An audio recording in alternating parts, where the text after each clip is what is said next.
The attack of the dead men. Soldiers who returned from the grave.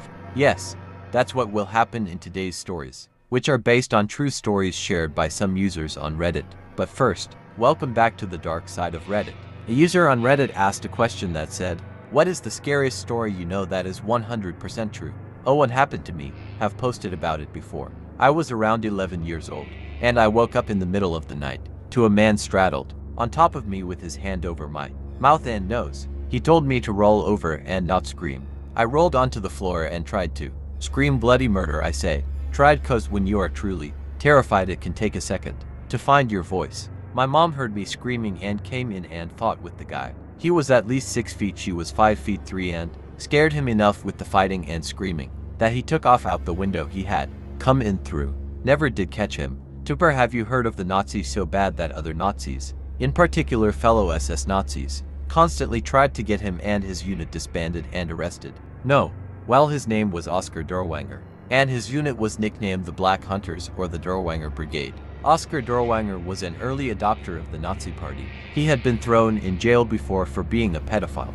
Eventually, when World War II broke out and healthy ideal Germans were dying in droves on the Eastern Front, Oskar's old pal Heinrich Himmler, head of the SS, granted him a command of a unit made up originally of German poachers, and eventually German criminals being held in civilian jails, camps, and military criminals. His unit was essentially designated as a rearguard unit meant to hunt down enemy partisans or, in most cases, civilians in occupied countries. Oskar Dirlewanger SS unit was responsible for many atrocities, some atrocities so barbaric and bad.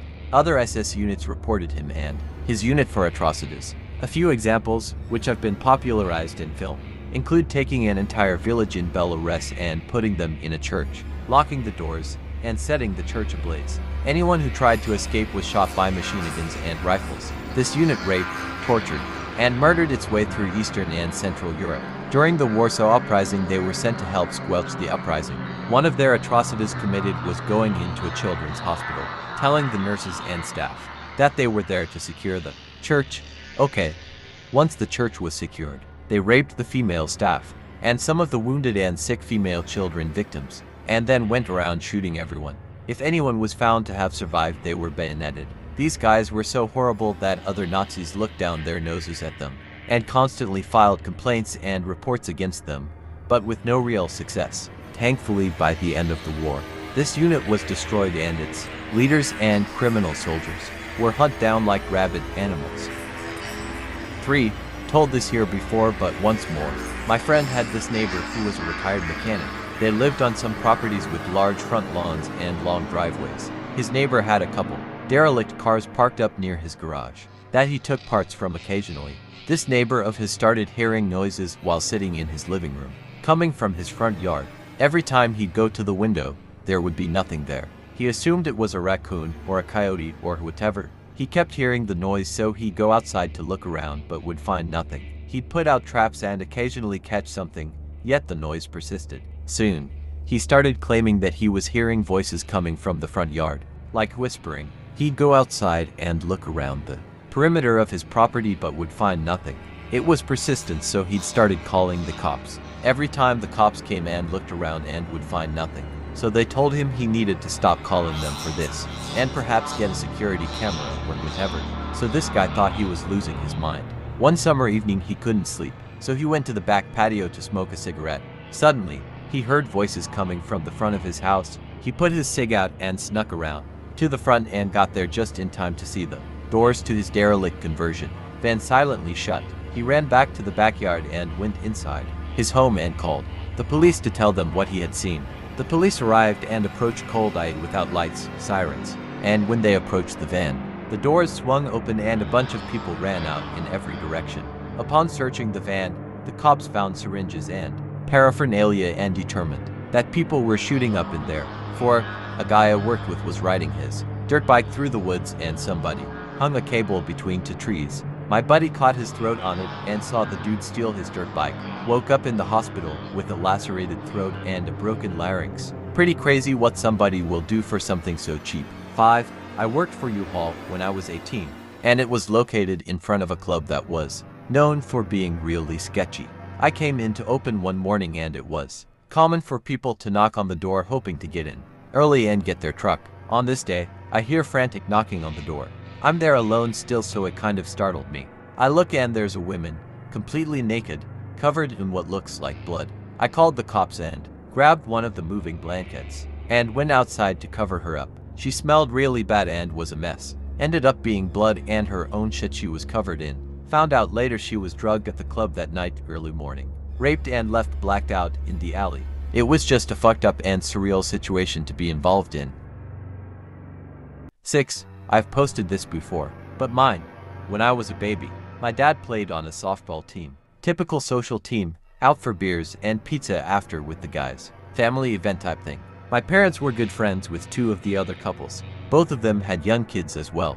On this occasion, the other two couples had left their kids at one of their houses. With a babysitter they were splitting. They invited my parents back to the house to have some more beers that night. But I was being fussy and my mom nixed the idea, though they would 100% have normally gone back to hang out. Well, it turned out my fussiness on that day saved our lives. When the other parents got back to the house, they walked in on a home invasion. Two men had broken in, tied up the kids and the babysitter and her boyfriend, and were waiting for the parents. Took the parents hostage as well, and made the dads drive with them to Banks, a grocery store where one dad was manager, and clear out accounts, a safe. They then came back to the house and slaughtered both families, the babysitter and her boyfriend, kids included. They caught the two guys later on. My dad attended the trials and said it was the first time he had ever had thoughts of supporting the death penalty. It still gives me chills to know how close we came to getting killed that day, too. Edit. Wow, you guys are amazing detectives. I have been telling this story for years, and this is the first time I have been made aware that it wasn't me as a baby. It was my sister 9 years older, born in '72. My dad has been telling me this story wrong for as long as I can remember. Sorry for the confusion, all. '07 she was kidnapped, repeatedly raped, psychologically tortured, and then brought around in plain sight in heavy religious garb. She had brushes with people who could have helped her, but her kidnapper claimed she wasn't allowed to speak in public or reveal her face for religious reasons. The reason she was rescued is because her sister was awake during her kidnapping and pretended to be asleep. She knew she recognized the voice, but it took her 9 months to remember it was a guy that used to do yard work for the family. The police didn't believe her because of the elapsed time, but proceeded to appease the family. 8. One night about 2 years ago, I believe it was spring and it was about 9 or 10 at night. A bit of context. My mother is a photographer and she has one of those big expensive cameras.